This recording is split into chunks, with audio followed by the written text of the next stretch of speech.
এই জলপাইয়ের সিজনে এত সুন্দর একটা জলপাইয়ের আচার বাড়িতে যদি না বানাও তাহলে অনেক কিছু মিস করে যাবে। আচারটা এত জুসি আর টেস্টি হয়, তো চলো তোমাদেরকেও দেখাই কি করে বানিয়েছিলাম। Hello friends, welcome back to my channel. আশা করছি তোমরা সবাই ভালো আছো, আমিও ভালো আছি। আমি ময়ূরী, আমার একটা নতুন ভিডিওতে তোমাদের সবাইকে স্বাগত। তো আজ তোমাদেরকে বানিয়ে দেখাবো জলপাইয়ের আচার। সেই জন্য এরকম বড় বড় সাইজের জলপাই নিয়েছি, আর এগুলোকে জল পাল্টে পাল্টে ভালো করে কচলে ধুয়ে নিয়েছি। তো এবারে এই জলপাইগুলোর মধ্যে চেরা লাগাতে হবে, সেই জন্য আমি একটা ছুরি নিয়েছিলাম। ছুরির সাহায্যে এরকম করে এর মধ্যে আমি কাট লাগিয়ে নিচ্ছিলাম। তারপর দেখলাম যে কাজটা বেশ অসুবিধা হচ্ছে ছুরি দিয়ে করতে, কারণ ছুরি দিয়ে করলে অতটা নিখুঁত হচ্ছে না, অনেকটা বড় বড় হয়ে যাচ্ছে আর আমার অসুবিধাও হচ্ছে। তাই আমি পরে এটাকে বটি দিয়ে করি। তোমাদের যেটা দিয়ে সুবিধা হবে তোমরা সেটা দিয়েই করো। তো আমার দেখলাম যে বটি দিয়ে এটাকে এরকম কুচি কুচি করতে বেশি সুবিধা হচ্ছে, তবে এটা করাটা অনেকটা ধৈর্যের ব্যাপার, অনেকটা সময় নিয়ে এটাকে করতে হবে। এই দেখো একটা জলপাই করেছি, দেখো দেখো দেখিয়ে দিলাম কেমন হয়েছে। একেবারে ঝিরিঝিরি করে এর মধ্যে এরকম করে কাট লাগিয়ে নিতে হবে। দেখেছো কিরকম করে করেছি? এটা করাটা কিন্তু অনেকটাই ডিফিকাল্ট। এবার সবগুলোকে করতে হবে। এটা করতে করতে আমার হাতটাই ব্যথা হয়ে গেল। এটা করাটা অনেকটাই ধৈর্যের ব্যাপার। তোমরা একটুখানি সময় আর ধৈর্য নিয়ে করো, তাহলেই এটা পারফেক্ট হবে। তো এই যে দেখো, আমি কিন্তু আমার প্রত্যেকটা জলপাই এরকম করে আমি কাট লাগিয়ে নিয়েছি। দেখতে কতটা সুন্দর লাগছে এখনই। আর এর মধ্যে থেকেও আমি 4টে জলপাই সরিয়ে রেখেছিলাম। জলপাইগুলো একটু নরম হলে পরে এগুলোকে ধনেপাতা, কাঁচা লঙ্কা, নুন দিয়ে মেখে খাওয়া যাবে, সেই জন্য সরিয়ে রেখেছিলাম। এবারে আমাদের নেক্সট স্টেপে যে জিনিসটা লাগবে সেটা হচ্ছে 1 বাটি জল। তার মধ্যে দিচ্ছি আমি চুন, মানে খাওয়ার চুন, পানের সাথে যে চুন খায় সেই চুনটাই আমি এই জলের মধ্যে গুলিয়ে নিচ্ছি। জলপাইগুলোকে এবারে কিন্তু এই চুন জলে ভিজিয়ে রাখতে হবে। এই স্টেপটা কিন্তু কোনো মতেই তোমাদের স্কিপ করা চলবে না। কেন করবে না সেটাও বলে দিচ্ছি। প্রথমে এই যে জলপাইগুলো আমি চুন জলটার মধ্যে ভিজিয়ে নিই। এই জলপাইগুলোকে চুন জলের মধ্যে 8 ঘন্টা ভিজিয়ে রাখলে এর মধ্যে যে চেরা চেরাগুলো রয়েছে সেগুলো খুব সুন্দরভাবে খুলে যাবে। আর এই জলপাইগুলো যখন তুমি শিরার মধ্যে দেবে তখন এগুলো ভেঙে যাবে না।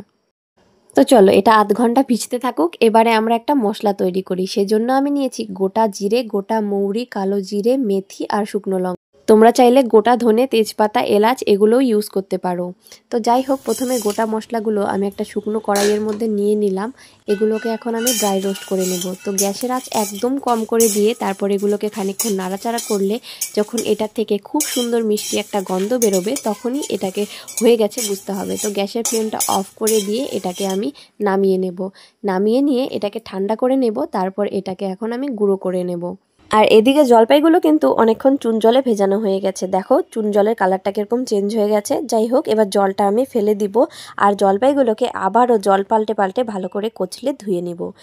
এবারে আরেকটা পাত্রে আমি গরম জল বসিয়েছি। গরম জলটা যখন ফুটে আসবে তখনই এর মধ্যে আমি জলপাইগুলো দিয়ে দিব।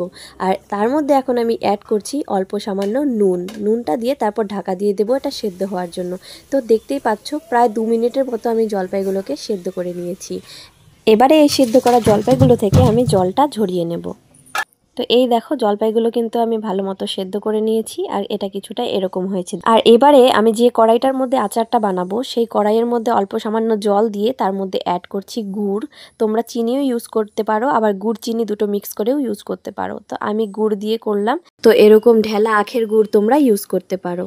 তো গুড়টা গলতে গলতে আমি যে গোটা মশলাগুলো ভেজে রেখেছিলাম, মানে ড্রাই রোস্ট করেছিলাম, সেগুলো এখন একটু বেটে নিচ্ছি। তোমরা চাইলে মিক্সিতেও গুঁড়ো করে নিতে পারো, আমি একটু শিলে বেটে নিচ্ছি। একদম মিহি করে গুঁড়ো করার দরকার নেই, এরকম গোটা গোটা গুঁড়ো করলেই হবে। তো এই দেখো আমি মশলাটাকে গুঁড়ো করে নিয়েছি। আর এদিকে আমার গুড়টাও কিন্তু গলে গেছে, আমি মাঝে মধ্যে নাড়া দিয়ে গেছি এসে। আর এই রকম পরিস্থিতিতে এসে দাঁড়িয়েছে গুড়টা। এখন তোমাদেরকে দেখাচ্ছি গুড়টা কিন্তু পাক এসে গেছে। গুড়টা যখন এরকম একতারের হয়ে যাবে, মানে ভালো মতো পাক হয়ে যাবে, তখন এর মধ্যে যে জল ঝরিয়ে রেখেছিলাম যে জলপাইটা সেটা আমি এখানে অ্যাড করে দিচ্ছি। এই দেখো এরকম করে জলপাইগুলো আমি দিয়ে একটু নাড়াচাড়া করে দিলাম। আর জলপাই দেওয়ার সাথে সাথে এর মধ্যে একটুখানি জল উঠবে, জলপাইগুলো একটু জল ছেড়ে দেবে। তো তারপর আমি এটাকে ভালো করে নাড়াচাড়া করে নিচ্ছি। জলপাই সেদ্ধ করার সময় যেহেতু নুন দিয়েছিলাম তাই এখন আর নুন দেওয়ার দরকার নেই। আমি গুঁড়ো করে রেখেছিলাম যে মশলাটা সেটা এটার মধ্যে অ্যাড করে দিয়েছি। দেখতেই পাচ্ছ অনেকটাই জল উঠেছে, জলপাই থেকে জলটা আর কি ছেড়েছে। এবারে আমাদেরকে গ্যাসের ফ্লেম হাইতে রেখে এই জলটাকে শুকিয়ে নিতে হবে। তো এই দেখো আমি ফ্লেমটা হাই করে দিয়েছি আর এটাকে এখন শুকিয়ে নেব। তো এই দেখো 10 মিনিট টানা জাল করার পর কিছুটা দেখতে এরকম হচ্ছে। গুড়টা অনেকটাই শুকিয়ে এসেছে আর জল নেই কোনো। আর জলপাইগুলো দেখতে কিছুটা এরকম লাগছে। তো এটা এখন ঠান্ডা হোক, ঠান্ডা হওয়ার পর দেখাচ্ছি আচারটা কেমন রেডি হলো। তো এই দেখো আমার জলপাইয়ের আচার কিন্তু একদম রেডি। ঠান্ডা হওয়ার পর আমি একটা বাটিতে নামিয়ে নিয়েছি। তোমাদেরকে একটা জলপাই উঠিয়ে একটু দেখিয়ে দিচ্ছি কেমন হয়েছে আচারটা।